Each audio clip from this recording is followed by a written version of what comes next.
Kata-kata Shoyan menyebabkan ekspresi Bai Zizing menjadi sangat buruk. Dia tidak bisa menahan tawa karena marah. Bagus Shoyan. Aku ingin melihat trik apa lagi yang kamu punya. Saat suaranya memudar, anak panah melesat keluar. Kali ini, anak panah itu hancur oleh penguasa Shuan milik Shoyan. Bai Zizing memanfaatkan momentum itu dan tiba di depan Shoyan dalam sekejap mata. Saat dia bergerak, Raja Utara melompat ke atas. Enyahlah. Bai Zizing memutar tubuhnya dan menendang Raja Utara hingga terpental, lalu melambaikan tangannya dan menyerang Shoyan. Segel air dunia bawah. Saat serangan telapak tangan mendekat, Shoyan menyimpan penguasa Shuan ke dalam cincin penyimpanannya. Saat dia hancur, dia juga menghadapi serangan itu dengan telapak tangan yang kuat. Segel gunung dan sungai. Kedua telapak tangan itu saling bertabrakan. Seperti yang diduga, Shoyan terpental ke belakang. Bai Zizing juga menghentikan langkahnya karena serangan telapak tangan ini. Setelah dampak dari serangan telapak tangan itu menghilang, sosok Shoyan tiba-tiba menghilang di depan mata. Melihat sekeliling, Bai Zizing segera melihat sosok hitam di langit yang jauh. Itu adalah Shoyan tanpa diragukan lagi. Bagaimana ini bisa terjadi? Melihat Shoyan benar-benar mampu menghindari garis pandangannya dan melarikan diri, Bai Zizing terkejut dan mengejarnya lagi. Namun, Raja Utara yang telah terlempar menempel di dekatnya seperti plaster kulit anjing. Benda sialan, menyingkir. Bai Zizing menjadi semakin kesal. Shoyan hanya orang yang terluka parah. Jika bukan karena boneka terkutuk ini, Shoyan pasti sudah mati di tangannya. Pilar air di antara telapak tangannya terbalik, membentuk penjara air besar. Saat telapak tangannya terbuka dan tertutup, Raja Utara terperangkap di dalamnya. Setelah melakukan ini, Bai Zizing mengerutkan kening dan melihat ke arah Shoyan. Namun, dia melihat bahwa Shoyan masih tinggi di langit dan belum melarikan diri. Dia terkejut dan melihat ke arah Raja Utara yang terus-menerus berkeliaran di penjara air. Dia tidak bisa menahan diri untuk tidak mendengus dingin. Kau masih memikirkan boneka saat menghadapi kematian? Kau benar-benar tidak tahu apa yang baik untukmu. Kaki Bai Zizing mengentak udara kosong. Tubuhnya langsung muncul di langit. Pada saat ini, Shoyan tampak telah pulih. Dia buru-buru menggunakan tirai hitam pekat yang mengupal di sampingnya untuk sekali lagi melarikan diri ke kejauhan.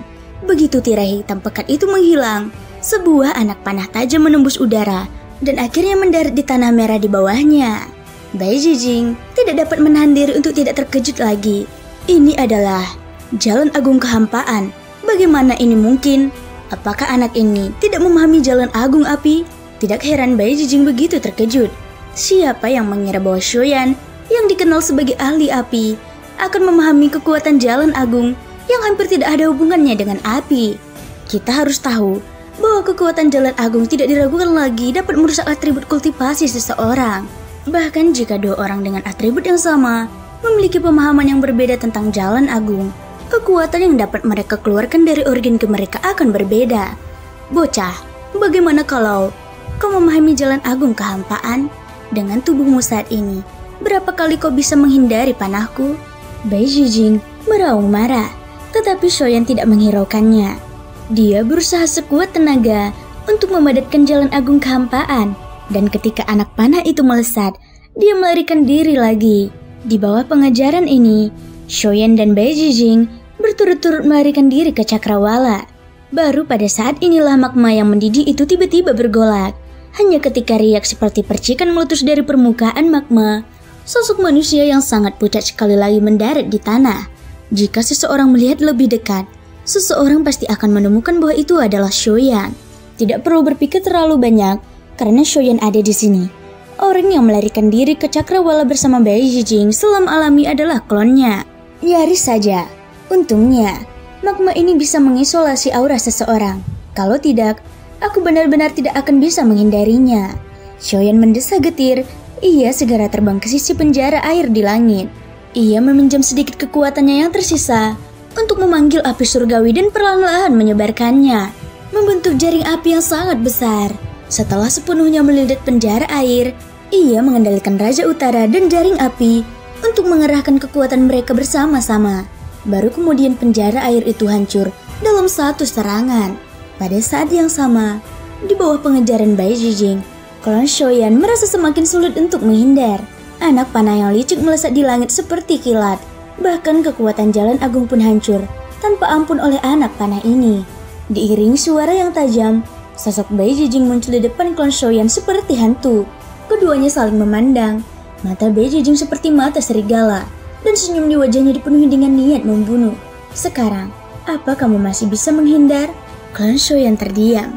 Dia mencabut penguasa api dengan sekuat tenaga dan mencoba mengusir orang di depannya. Bai Jijing tersenyum meremehkan. Dia terus maju tanpa menghindar. Saat penguasa api terbentuk, dia menggunakan Origin Ki untuk melindungi tubuhnya dan dengan kuat menggenggam pergelangan tangan klon Xiaoyan dengan satu tangan. Dengan gerakan memutar yang kuat, dia dengan mudah mematahkan pergelangan tangan itu. Sebuah anak panah terbentuk di tangannya yang lain. Dia mengarahkannya ke dada klon Xiaoyan dan menekannya dengan keras. Anak panah itu menembus dada Xiaoyan, tetapi ekspresi Bai Jijing membeku saat dia melihat tubuh Xiaoyan berangsur-angsur berubah menjadi ilusi. Jantung Bai Jijing seakan tersambar petir. Ia mengangkat kepalanya untuk melihat.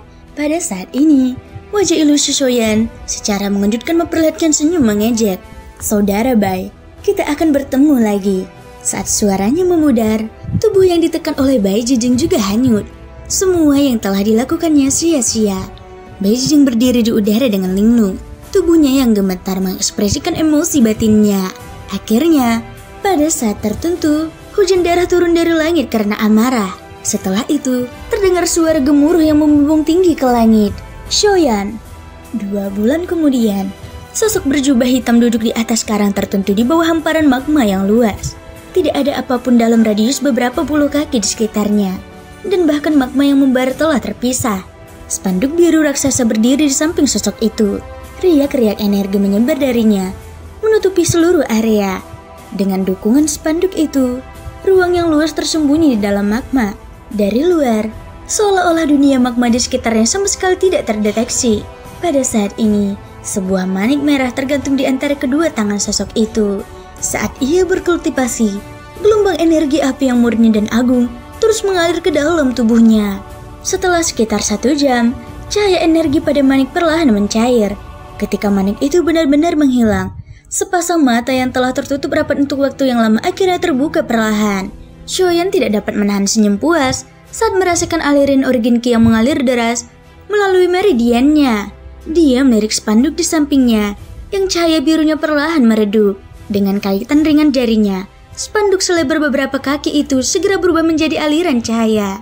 Dalam sekejap mata, spanduk tersebut berubah menjadi bendera kecil seukuran telapak tangan dan melingkari tubuhnya. Pada saat yang sama, magma di sekitarnya yang telah diisolasi dari energi di sekitarnya dengan cepat memenuhi ruang tersebut. Bendera kecil ini adalah bendera yang diperoleh Xiaoyan dari Tang Ye.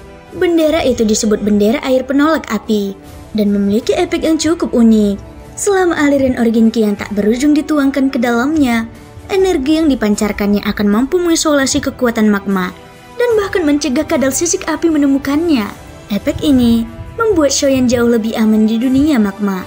Sejak dia berhasil lepas dari tangan Bai Jijing terakhir kali, Xiaoyan menghabiskan sebagian besar waktunya yang tersisa untuk berlatih selain perjalanan biasanya. Berdasarkan pemahamannya tentang makhluk magma ini, Xiaoyan tentu tahu bahwa ada mutiara merah yang terkondensasi dalam tubuh kadal sisik api tingkat tinggi. Benda-benda ini sangat berguna bagi para pembudidaya atribut api. Baru-baru ini, ia telah memperoleh cukup banyak mutiara merah. Karena itu, kekuatan Xiaoyan telah mencapai puncak level leluhur asal bintang 3 hanya dalam waktu 2 bulan. Ia hanya selangkah lagi untuk menjadi leluhur asal bintang 4. Tentu saja, meskipun Xiaoyan telah mencapai batas untuk menjadi leluhur asal bintang 4, ia masih membutuhkan lebih banyak energi untuk mendukung terobosannya. Untungnya, dunia lahar ini memiliki energi yang dibutuhkan Xiaoyan. Semakin dalam dia masuk ke dataran api yang mengalir, semakin jarang pohon beringin api yang dapat dilihat di mana-mana. Ini bukan hanya karena tanah menjadi lebih dalam, tetapi juga karena pasukan manusia telah memasuki kedalaman dataran. Untungnya, dalam perjalanan ke sini, Xiaoyan telah menemukan pohon beringin api. Dia memilih arah tertentu dan mengangkat tangannya. Kekuatan hisap melonjak dari telapak tangannya, dan dengan satu pikiran, titik-titik cahaya hitam dengan cepat mengembun di depannya. Dalam pertempuran yang tak terhitung jumlahnya selama 2 bulan terakhir, Kendali Shoyan atas kekuatan jalan agung tidak diragukan lagi semakin dalam. Pada saat ini, dia mengangkat tangannya dan memadatkan tirai jalan agung. Setelah tubuhnya bergerak maju mundur beberapa kali, bola cahaya merah muncul di depannya dalam magma yang kacau. Dari kejauhan, Shoyan dapat melihat akar sampingnya tak terhitung jumlahnya, menjuntai dari magma seperti tanaman merambat. Di tengah magma terdapat akar raksasa yang saling terkait satu sama lain, seperti pilar batu. Di bagian atas akar, terdapat akar merah yang panjangnya beberapa inci dan tampak seperti gingseng gunung. Energi merah terpancar dari akar tersebut, dan saat tanaman merambat di sekitarnya bergoyang, gelombang energi api yang mengamuk terus-menerus dikumpulkan dan diserap oleh akar tersebut. Di luar cahaya merah, ada kadal bersisik api yang bergerak maju mundur di antara akar samping yang padat seperti rumput laut.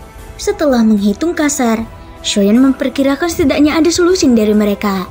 Tidak mengherankan bahwa Tangye telah mengumpulkan para pendatang baru di dataran api untuk mencuri cabang beringin api. Dia mungkin telah menggunakan orang lain untuk menarik perhatian kadal bersisik api. Sementara, dia sendiri mengambil kesempatan untuk mencuri cabang beringin api. Dulu, bahkan Tangye tidak berani bersentuhan dengan binatang buas ini. Sekarang, di mata Shoyan mereka biasa saja. Dengan bantuan bendera air penolak api dan jalan kehampaan, Shoyan dapat dengan mudah menghadapi kadal sisik api manapun selama ia bukan leluhur asal tingkat tinggi. Dengan gerakan telapak tangannya, spanduk kecil itu terbang dengan cepat. Layar cahaya menyebar di sekujur tubuhnya dan dengan cepat menyelimuti Shoyan. Bahkan auranya pun menghilang ke dalam magma. Setelah melakukan semua ini, Shoyan akhirnya bergegas menuju akar-akar besar yang dikelilingi oleh akar-akar samping yang tak terhitung jumlahnya. Kemanapun dia lewat, kadal bersisik api yang mengelilinginya tampaknya tidak merasakannya.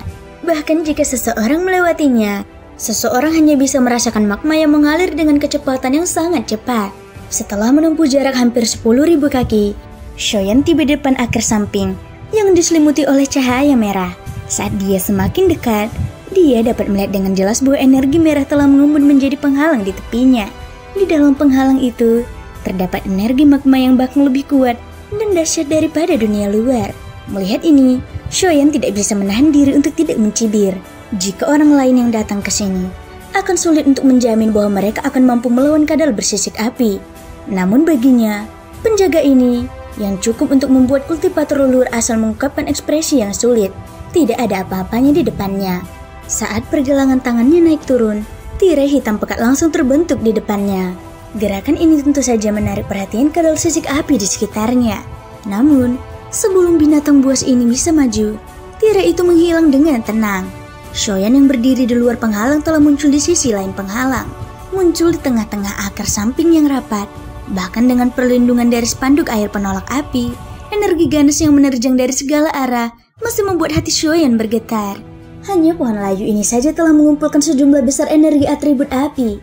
Tidak mengherankan bahwa klan beringin api begitu kuat saat itu. Dengan mengalihkan pandangannya, Shoyan menyapu pandangannya ke akar-akar sampingnya tak terhitung jumlahnya. Benda-benda ini seperti makhluk hidup, bergerak santai saat mereka dengan gila-gilaan menyerang energi magma di area ini. Mereka tampaknya telah merasakan kedatangan Shoyan, dan cabang-cabang yang tak terhitung jumlahnya diarahkan ke Shoyan, seolah-olah dia memiliki sesuatu yang mereka butuhkan. Sementara hati Shoyan dipenuhi dengan keraguan, ia juga menembakkan beberapa api kecil dengan cara menyelidiki. Seperti yang diharapkan, akar-akar itu tampaknya telah menemukan sasarannya saat mereka melesat cepat. Dalam waktu singkat, mereka telah terpisah dan menyerap gugusan kecil api surgawi. Bahkan dengan karakter Shoyan, ia tidak dapat menahan rasa terkejut saat melihat pemandangan ini. Sejak ia memulai debutnya, api surgawi di tangannya selalu berhasil. Itu adalah pertama kalinya ia menemukan sesuatu yang dapat memakan api surgawi miliknya, sesuai dengan yang diharapkan dari klan beringin api. Sambil terkejut dengan kengerian akar-akar samping ini, Shoyan juga menghela napas lega. Dengan jentikan telapak tangannya, ia hanya menembakkan beberapa bola api lagi yang melayang di kedua sisi tubuhnya. Akar-akar sampingnya tak terhitung jumlahnya di depannya segera menyambut mereka. Di tengah gelombang suara mendesis, Shoyan juga dengan aman melewati akar-akar samping yang padat, menoleh ke belakang untuk melihat. Tampaknya benda-benda ini tidak dapat melahap api surgawi begitu saja. Saat tatapan Shoyan berbalik, di puncak akar tebal di depannya, sebagian cabang beringin api sudah dalam jangkauannya. sambil melihat sekeliling. Shoyan menyeringai karena energi magma di sini sangat melimpah. Dia mungkin juga menggunakan tempat ini untuk memurnikan cabang beringin api dan merebus dalam satu gerakan. Sementara itu, Shin diperlihatkan di luar kuil leluhur klan Sho. Sho Dingtian dan tetua pertama berdiri di depan kuil leluhur dan menatap pintu batu yang telah disegel sejak lama. Yang pertama ragu-ragu sejenak sebelum mendesak. Panah tua pertama, setengah tahun telah berlalu. Sekarang, semua orang kecuali Sho Xuan telah keluar dari pengasingan di kuil leluhur. Apakah menurutmu kita harus membangunkannya untuk mencegah masalah lebih lanjut? Lebih dari setengah tahun telah berlalu sejak Shoyan meninggalkan klan Sho. Belum lama ini, kuil leluhur telah dibuka kembali. Semua anggota klan yang telah berpartisipasi dalam pengorbanan klan telah meninggalkan kuil leluhur. Dan banyak dari kultivasi mereka telah meningkat pesat. Pemimpin klan muda, Sho Saijun, telah mencapai tahap leluhur asal bintang 9 akhir. Dan hanya selangkah lagi dari tahap yang mulia asal. Sho Xiu yang bersamanya telah mencapai tahap leluhur asal bintang 8. Yang lainnya telah meningkat pesat, tetapi hanya Sho Xuan yang belum keluar dari kuil leluhur. Ding Tian, bersabarlah. Kuil leluhur terhubung dengan kristal darah suci. Tidak terjadi apa-apa di sana, yang berarti pengorbanan klan adalah hal yang wajar. Sisanya hanya masalah waktu. Selain itu, leluhur si kecil itu berbeda dari orang biasa. Mungkin saat dia keluar dari pengasingan, dia akan memberi kita kejutan yang berbeda. Mata keruh tetua pertama menatap pintu batu di depannya, seolah-olah dia ingin melihat melalui permukaannya dan melihat esensinya. Baru setelah waktu yang lama, telapak tangannya yang kering membelai janggutnya sebelum dia tenang dan menarik pandangannya. Sho Dingtian yang berada di samping mengerutkan kening. Karena tetua pertama telah berkata demikian, dia tentu saja tidak akan ikut campur. Namun, Sho Xuan masih belum keluar dari pengasingannya, yang membuatnya merasa sedikit tidak nyaman. Tiba-tiba, tetua pertama tampak memikirkan sesuatu dan bertanya perlahan. Ngomong-ngomong, apakah saudara ketiga sudah mengirimkan kabar akhir-akhir ini?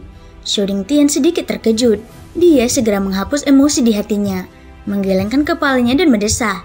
Belum, tetua ketiga telah meninggalkan klan selama setengah tahun.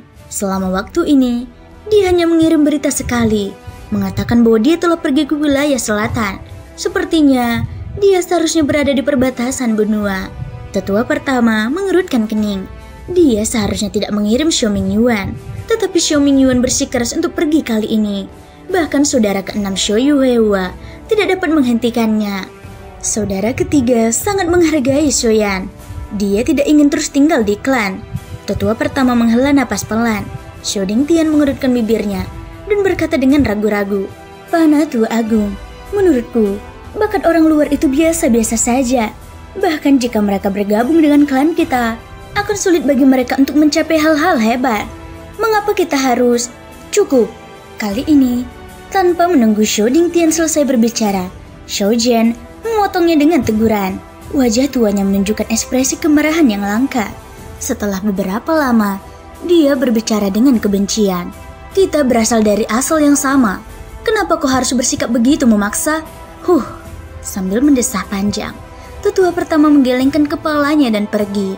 Sho Dingtian diam-diam mengurutkan bibirnya dan melirik pintu batu yang tertutup rapat. Dia menengus dingin dan pergi dengan mengibaskan lengan bajunya. Pada saat yang sama, di dalam kuil leluhur, Sho Xuan sedang duduk bersila di sebuah ruangan rahasia. Di belakangnya ada setumbuk batu darah yang dibuang begitu saja oleh mereka yang telah memasuki kuil leluhur. Namun sekarang, batu darah merah itu telah kehilangan warna aslinya, dan energi kekerasan di dalamnya telah habis. Sebuah platform batu berdiri di depan Sho Xuan. Di atasnya, terdapat kristal transparan seukuran buah delima. Jejak darah merah tua mengembang di inti kristal tersebut. Saat teknik kultivasi dalam tubuh Sho Xuan beredar dengan cepat, gelombang energi tak terbatas terus-menerus keluar dari darah dan dengan panik berkumpul ke dalam tubuhnya.